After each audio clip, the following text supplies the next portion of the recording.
Hello guys, welcome to a channel maths concept academy. मेरा नाम रवि। मैं आपके लिए मैथमेटिकल कंटेंट और साथ ही साथ केवीएस की अपडेट लेके आता हूँ। तो ये क्वेश्चन एंड आंसर का सेशन है और ये क्वेश्चन एंड आंसर का सेशन आपको बहुत हेल्प करेगा आपके प्रिपरेशन में, ठीक है ना। तो एक मेरे सब्सक्राइबर है, उनका कमेंट है कि good evening sir, recently I started ये मॉक टेस्ट ग्रेड अप, ठीक है ना। 150 में से 110 नंबर आ रहे हैं, ठीक है ना। ऑल इंडिया रैंक इनकी 56 आ रही है। अभी इस रैंक का कोई महत्व अभी फिलहाल इसलिए नहीं है क्योंकि यहाँ पे सारे जितने भी एस्पायरेंट बैठेंगे वो एक साथ नहीं है, मार्क्स से हमें लेना देना है फिलहाल, ठीक है ना। सर वांट टू नो सबसे पहले पूछ रहे हैं कि ग्रेड अप या फिर कोई भी एक सही प्लेटफॉर्म है कि नहीं है मॉक टेस्ट का। तो मैं आपको पहले भी बता चुका हूँ, फिर बता देता हूँ। आप मॉक टेस्ट किसी का भी ज्वाइन करो, चाहे ग्रेड अप का, चाहे टेक्स्ट बुक का, चाहे XYZ किसी का भी, ठीक है ना। इससे फ़र्क नहीं पड़ेगा। देखो, ऑब्वियस ही बात है, जिसका भी ज्वाइन करोगे उससे फ़र्क नहीं पड़ेगा। वो ये सेंस है कि वो एक स्टैंडर्ड पैटर्न फॉलो कर रहे कि नहीं कर रहे क्वेश्चन के लेवल का, ठीक है। और मैक्सिमम फॉलो करते हैं जिसको भी आप ज्वाइन करोगे, ठीक है ना। अब दूसरी चीज़ कि अब देखो, अगर आपके पेपर में थ्योरी में जो पेपर आएगा उसमें 150 में से 110 आते हैं और श्योरली 110 आते हैं, तो आपका सिलेक्शन है। समझ आ रहा है। लेकिन फिर भी हम 1% भी रिस्क नहीं ला सकते। तो अगर किसी के 110 के आसपास आ रहे हैं, वो इसमें 5-10 नंबर बढ़ाना चाहता है, तो कैसे बढ़ाएगा। देखो, 110 का मतलब है इनके 40 नंबर कहीं ना कहीं छूटे हैं, 40 नंबर कहीं ना कहीं छूटे हैं। अब ये पार्ट ए में भी हो सकते हैं और पार्ट बी में भी हो सकते हैं, पार्ट ए में भी हो सकते हैं और पार्ट बी में भी हो सकते हैं, कहीं पे भी हो सकते हैं। तो मैं जनरली एक एग्जांपल लेके चलता हूँ। अगर उस एग्जांपल को आप जिसमें आपकी कमी हो उस पर करने की कोशिश करना। सबसे पहले ना हम पूरा सिलेबस कवर करते हैं, चाहे किसी का भी हो।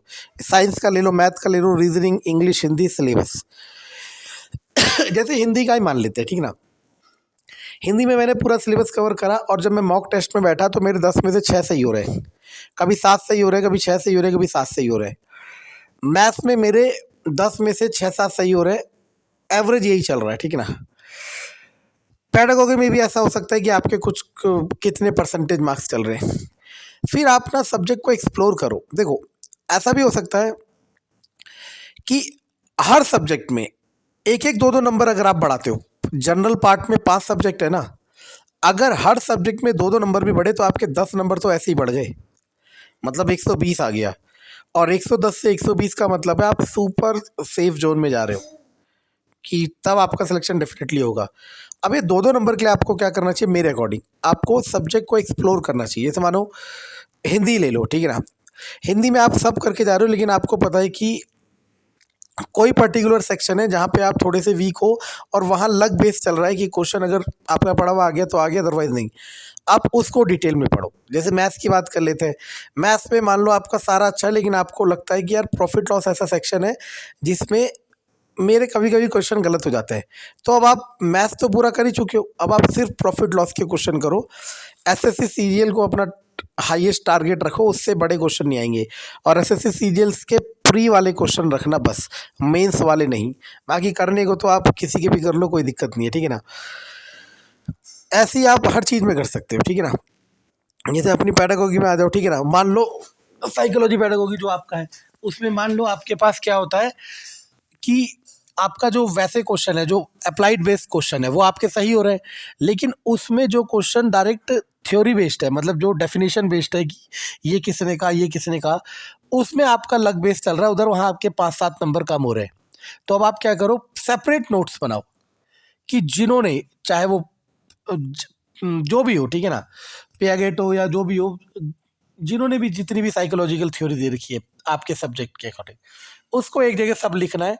फिर सिर्फ उस पर फोकस करना। और फिर जब अगली बार मॉक टेस्ट होगी, जब इसे तैयार कर लोगे, फिर आपको ये जरूर देखना है कि इसे करने के बाद आपके मार्क्स इंक्रीज हो रहे नहीं हो रहे। एक नंबर भी इंक्रीज हो रहा है ना, और वो एक नंबर कंसिस्टेंटली इंक्रीज ही हो रहा है। मतलब अगर आपके 110 से 111 हो गए, अगले टेस्ट में 111 से फिर 110 नहीं होने चाहिए, 111 ही रहनी चाहिए, और हो सके तो बढ़नी चाहिए। ये आपको करना चाहिए। मतलब आपको सब्जेक्ट तो कर चुके हो, अब आपको टॉपिक को एक्सप्लोर करना है, इंडिविजुअल टॉपिक वाइज। मानो साइंस की बात करते हो, साइंस में आपको पता है कि फिजिक्स आता है, केमिस्ट्री आता है, बायोलॉजी आता है, ठीक है। 10 नंबर का और 20 नंबर का आता है, सॉरी, ठीक है ना, केवीएस पीआरटी के लिए। और आप 20 में से उठा रहे हो 15। अब आपको ये तो पता चल रहा होगा कि वो 5 कहाँ नहीं उठा पा रहे, बस उस 5 के लिए हो सकता है वो 5 नंबर किसी चैप्टर में से हो सकता है बायोलॉजी में से हो सकता है फिजिक्स में से हो सकता है केमिस्ट्री में से हो। जिस चैप्टर में से हो बस उस चैप्टर को टारगेट करना है। और मैंने कहा मैथ, फिजिक्स, केमिस्ट्री, बायोलॉजी और रीजनिंग, कंप्यूटर, इन सब के लिए मैं अवेलेबल हूँ। कंप्यूटर की क्लास में जब स्टार्ट करूँगा, जब रिक्रूटमेंट नोटिफिकेशन आएगा। बाकी मैथ, फिजिक्स, साइंस, रीजनिंग सबकी जो भी आप डाउट पूछोगे मैं आपको ज़रूर बताऊँगा, ठीक है ना। बाकी आपकी इच्छा है, जैसे चाहे वैसे कर सकते हो। धन्यवाद।